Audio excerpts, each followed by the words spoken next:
Pero kung bago ka pa lang sa aking channel, paki-like, share, and click the subscribe button and the notification bell para lagi kayong updated sa mga parating ko pang uploads.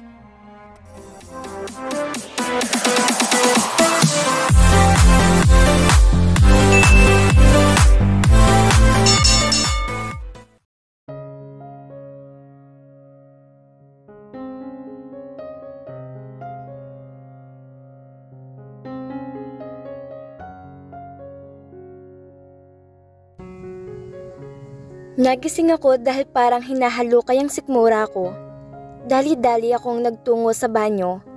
Halos yakapin ko ng kubeta dahil sa pagsusuka ko. Nang matapos, ibumalik ako sa aking higaan at naupo doon. Mukhang nilalagnat din yata ako. Dahil ba to sa pagkain ko doon sa panis na spaghetti?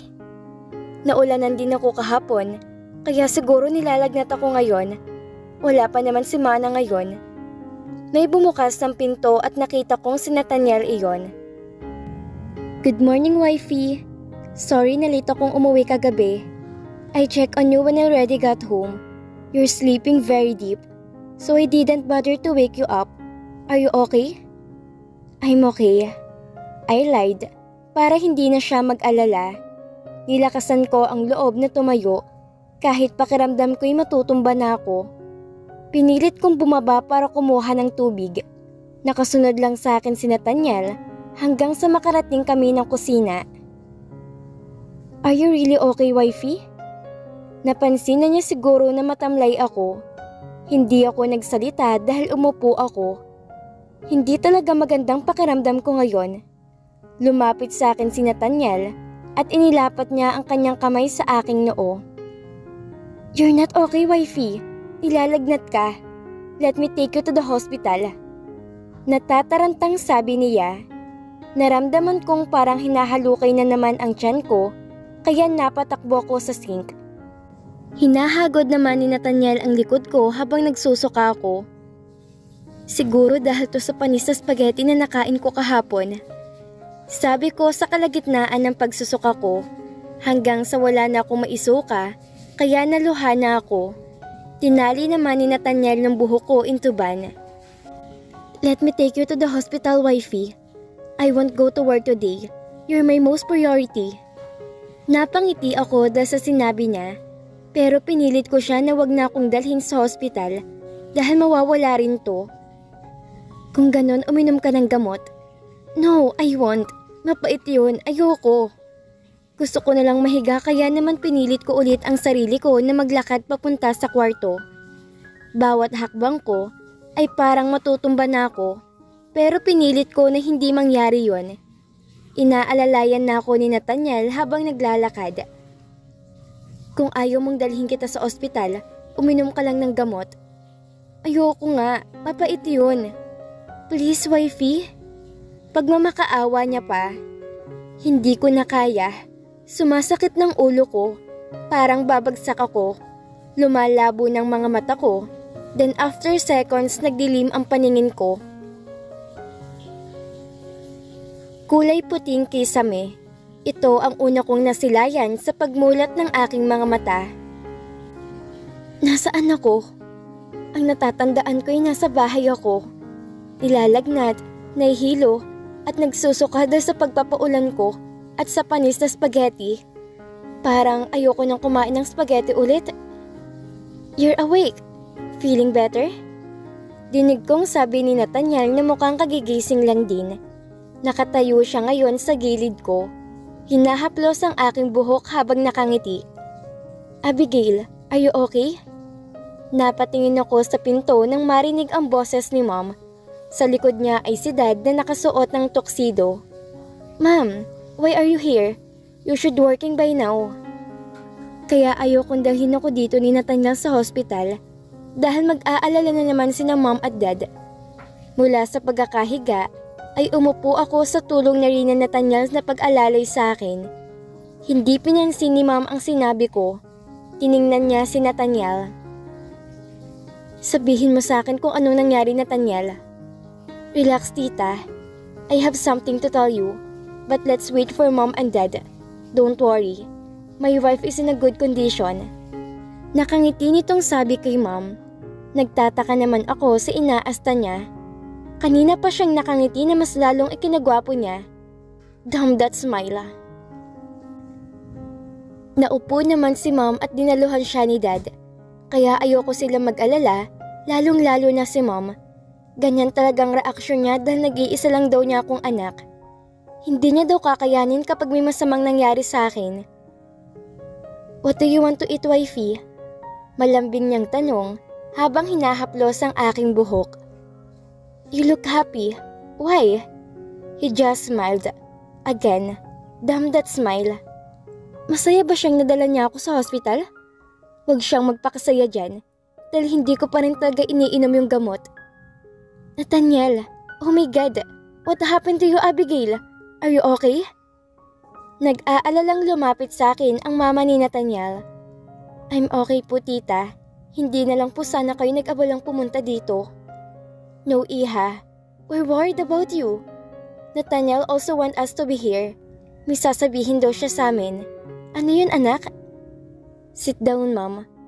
I won't tell you the good news if you want. Dali-dali namang umupo si tita, pati na rin si tito sa kagustuhang malaman ang good news na yon. Lahat ng atensyon namin ay na kay Nathaniel dahil nga daw sa sasabihin niyang good news. Tumingin siya sa akin at ngumiti. Hinalikan niya ako sa noo, tsaka tumingin sa mga magulang namin. Nahiya tuloy ako ng bahagya sa ginawa niya, pero parang hindi naman nila alintana yon dahil nag-aabang silang malaman yung good news. I'm thankful, Mom, Dad, Tito and Tita. I wouldn't have my beautiful wife now if you didn't plan this from the beginning. I didn't regret marrying your daughter, Tito Alan. Thanks for bringing her in this life. Anak, mamaya na yung pagpapasalamat mo. We are now eager to know the good news, not that gratitude of yours. Mukhang naiinip na si tita. Spill the beans. Tumawa lang siya. Okay, magkakaapo ka na? Saka siya tumingin at ngumiti sa akin. Nakita kong napaawang ang labi nila. Ako rin inabigla sa sinabi niya. Ibig sabihin, oh my God, balae, congrats, magiging lola na tayo. Maluhaluhang sabi ni tita kay Mom. Nagyakapan pa sila at naluluha sa narinig sa magandang balita. Bakas din ang saya sa mukha ni Dad at Tito. Tumingin ako kay Nathaniel. Tama bang narinig ko? Am I dreaming? Malapit na ako maging ama. Salamat. He kissed me on my forehead and hugged me tightly. Thank you. Thank you. Patuloy pa rin niyang sabi. May isang sanggol sa aking sinapupunan. Tears fell from my eyes. It was a tears of joy. Yes, wifey. Our baby. Habang yakap ako'y hinalikan niya ulit ako sa noo at parang may naramdaman akong likidong tumulo sa noo ko. You're crying, sabi ko nung kumalas na siya sa yakap namin. Tears of joy, wifey. You don't know the happiness I'm feeling right now. Damn, you made me the happiest handsome man in the universe. Napangiti na lang ako sa sinabi niya. Isa rin to sa dahilan kung bakit ko siya minahal. Sa mga salitang binibitawan niya ay mas lalo kong nahuhulog sa kanya. I'm already in love with him. Really hard. Yes! I'm so happy for you, best! Thank you. Huwag kang mag-alala dahil ninang ka. Kahit di ka naman pumayag, pipilitin ko talagang maging ninang ako. Kausap ko sa kabilang linya si Syra. Nakauwi na kami kanina galing hospital. At gabi na rin. Ano nga palang ginagawa mo ngayon? Naghahanda para sa pagdating ng jowa kong gwapo. I'm so excited. Susunduin ko siya bukas sa airport. Sama ka? No, she won't. Tiningnan ko si Nathaniel na ngayon ay nakatingin sa akin. Hala? Kasama mo pala asawa mo? Di ka man lang nagsabi? I mouthed Nathaniel. Diba sabi ko sa'yo wag kang maingay? Umiling lang siya sa sinabi ko. Oo. Sige, ibababa ko na para makapaghanda ka para bukas. Pinutol ko na ang linya at tiningnan ng masama si Nathaniel. Ano? Anong what? Diba sabi ko sa'yo huwag kang maingay? I rolled my eyes to him. Normal ba talaga yan sa mga buntis? Ang magalit? I just want to protect you. Kailangan kitang alagaan lalo ng baby natin. Hindi naman ako maglalakad. May kotse naman na pwedeng sakyan. Still no. What if something happened to you and to our baby? I can't afford to lose you and our baby. Please, don't be mad at me, okay?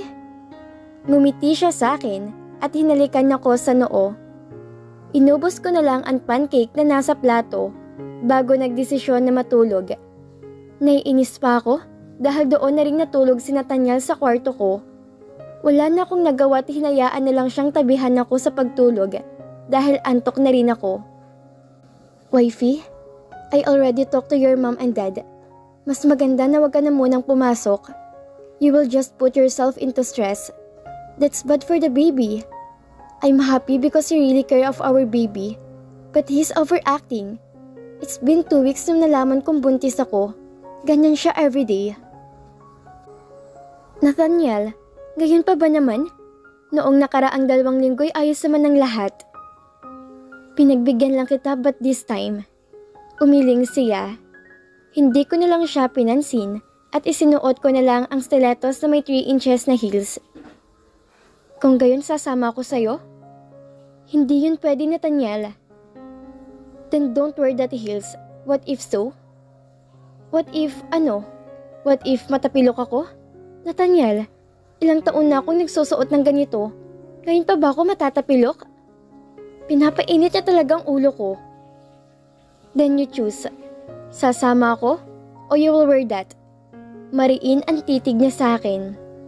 Okay, I'll wear doll shoes. I surrendered. May asawa ka ba naman ni makulit? Araw-araw kang sasabihin ng, "Huwag mong kalimutan kumain ng almusal mo. Mag-ingat ka, wifey. Kumain ng gulay at uminom ng iyong gatas. Matulog ng maaga. Huwag makulit." Siya naman tong sobrang kulit. As usual, hinatid niya ako ulit hanggang dito sa opisina. He kissed me on my forehead. Goodbye for now, wifey. Please be careful. Para namang may humaplos sa puso ko nang sabihin niya yon. Umalis na nga si Nathaniel at ako naman ay nagpatuloy na sa pagtatrabaho. Masaya ako sa mga pangyayari ngayon. Akala ko noon hindi na ako makakatagpo pa ng lalaking aalagaan ako. Matagal ko nang mahal si Nathaniel, pero nitong nakaraang buwan ko lang nakumpirma. Inaamin ko na noon ay hindi ko gusto ang magpakasal sa kanya.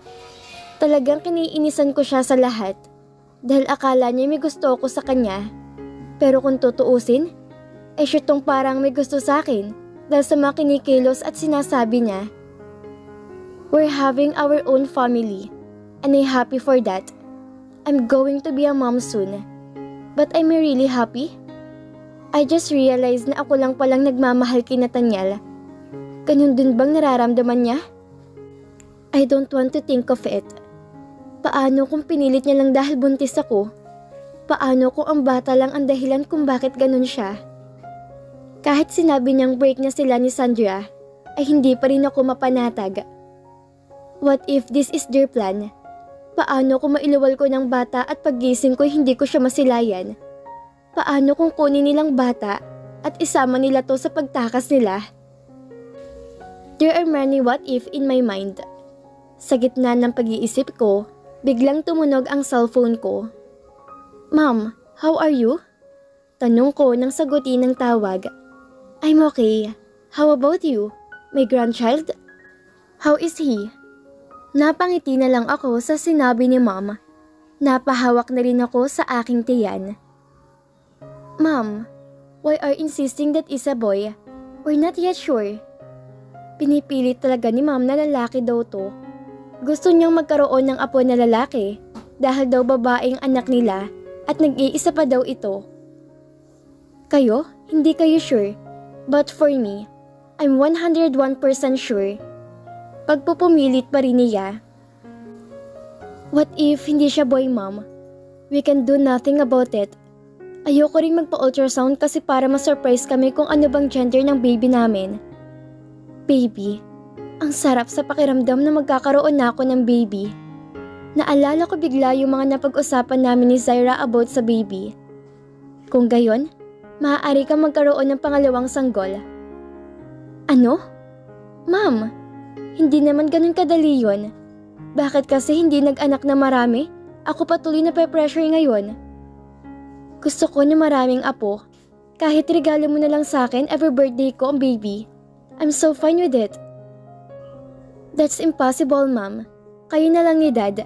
Magplano kayo about that. Huwag yun na po kung damayin sa kagustuhan nyo. Tatanda ko nito na maaga pag nagkataon. We're too old for that. Anyway, kumain ka na ba ng lunch mo? Tiningnan ko ang orasan. It's already lunch. Hindi pa, ma'am. How about you? Don't ask me that. You should eating your lunch by now. Ingatan mo yung magiging apo ko. Ang sarap sa pakiramdam na excited sila sa magiging apo nila.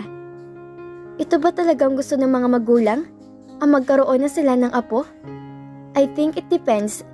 Depende sa status siguro ng buhay. Of course, ma'am. Kahit hindi nyo naman po sabihin, gagawin ko po talaga yan. Napatingin ako sa aking tiyan at hinawakan ito. Baby, marami naghihintay sa'yo. Hindi ka pa man lumalabas pero marami nang nagmamahal sa'yo.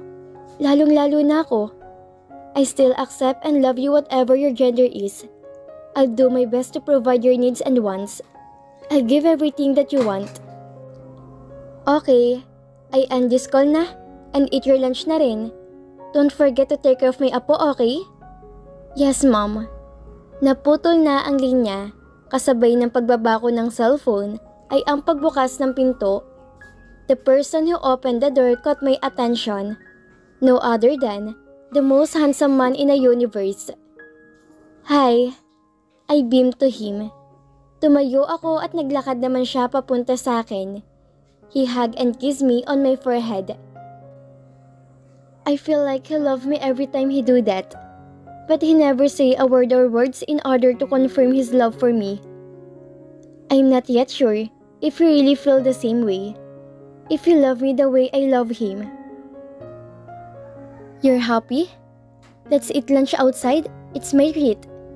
Natawa na lang ako sa sinabi niya. Bakit nga ba ako masaya? I don't know. Basta masaya lang ako ngayon. Libre mo naman lagi eh. Tara, gutom na ako at si baby. Tiningnan niya ang tiyan ko. Lumuhod siya at hinawakan ito.